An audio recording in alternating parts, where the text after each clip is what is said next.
Republican lawmakers are already working on their top priority for the new session, getting rid of Obamacare. The first step in the Senate happened just hours into the session with this, a resolution from Wyoming Republican Mike Enzi. Enzi's resolution creates a fast-track process that would allow a repeal to pass with a simple majority in the Senate, meaning Republicans could pass it without any Democratic votes. A vote could come as soon as next week.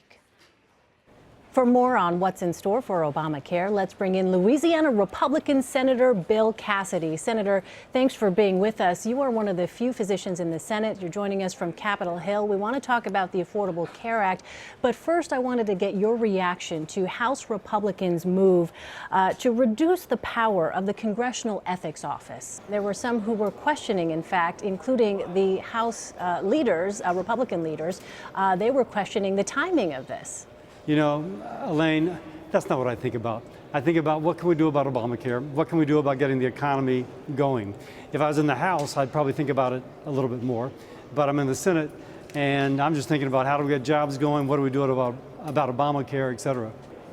Let's talk more specifically about this. More than 184,000 people in your state are enrolled in plans through healthcare.gov. Exactly what parts of this do you want to replace?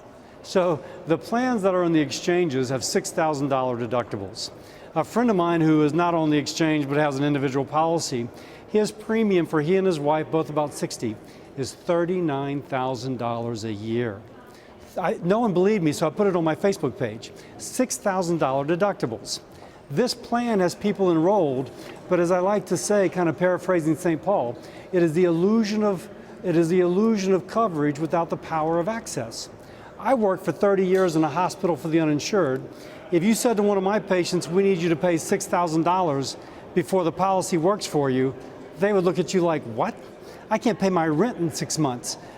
I don't have $6,000. We need to replace it with a plan that gives them first dollar coverage so that when they go to the urgent care center with an earache, it can pay for that urgent care visit without a $6,000 deductible, as well as give them the power of choice, the power to choose their benefits, therefore the power to choose how much to pay. Nevertheless, as you know, there are some Republicans who want nothing less than a full repeal of the Affordable Care Act. What would you say to them? So I actually think that when people say they want to repeal Obamacare, there are things that we know people associate with Obamacare. It is the individual mandate, it is the employer mandate, it is the penalties, it is the you got to buy these benefits no matter what it costs. We need to repeal that. I want to turn to another topic that Mr. Trump has talked about, and that is a proposal regarding infrastructure. Senator Chuck Schumer says he could support Mr. Trump's plan for $1 trillion in infrastructure spending.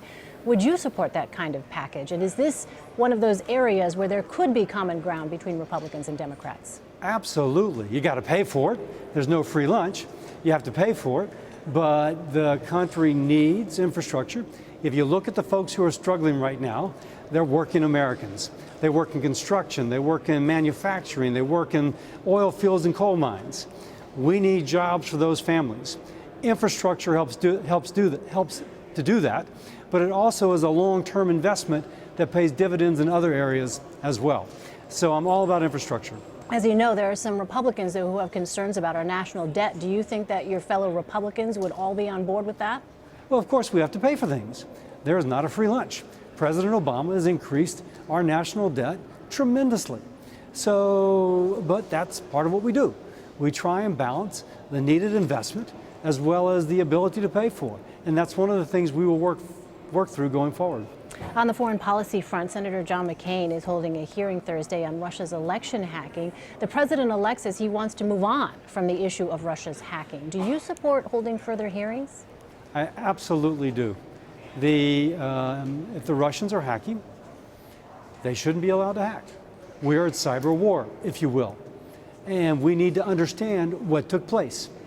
Whether it's the Chinese who came into, under Obama administration, into our personnel files. We need to understand how that happened. And the more we go into it, I think the better for our national security, the better to prepare our American people for, if you will, the next type of warfare. And what about the president-elect's expressed opinion that the country needs to move on? You know, I think if he is saying, and I'm always careful to interpret what others say, that we need to focus on creating jobs for working Americans, repeal and replace Obamacare, get the economy rolling. Absolutely. Absolutely. But I think Congress can do both. And as you know, the president-elect has expressed skepticism about the consensus finding by the intelligence community that the Russians were behind this hacking. What is your view on that? Do you agree? I would like to hear. I will get the briefing myself. I've not received that briefing. I'll withhold judgment until I hear the briefing. All right. Senator Bill Cassidy joining us from Capitol Hill. Good of you to be with us. Thank you so much. Thank you, Elaine.